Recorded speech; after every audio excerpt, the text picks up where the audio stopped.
Seanca konstituive e Kuvendit të Kosovës dështoi sërish këtë të njëjtë.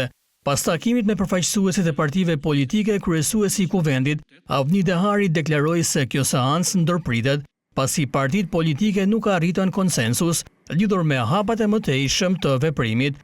Takimi me partitë politike shpërfaqi qëndrimet aktuale të tyre, pati përfaqësues që braktisën takimin, nuk pati konsensus. Seanca do të vazhdojë të shtunën në orën 12 me shpresë se deri atëherë do të ketë pajtueshmëri, deklaroi Dehari, por ndërkohë partitë opozitare në Kosovë, PDK, LDK dhe AAK, fajsuan lëvizjen vetëvendosje se me ndërprerjen e seancave po tenton të blejë kohë për pazare politike, pasi sipas tyre partia e Albin Kurtit nuk i ka votat për të zgjedhur kryeparlamentarin dhe as qeverin. Me udhëzim të presidentes së Kosovës, Vjosa Osmani, Kuvendi i Kosovës të njëjtën vazhdoi seancën konstituive që u ndërpre më 15 prill, por edhe kësaj radhe seanca u ndërpre dhe do të rinis pas 48 orësh.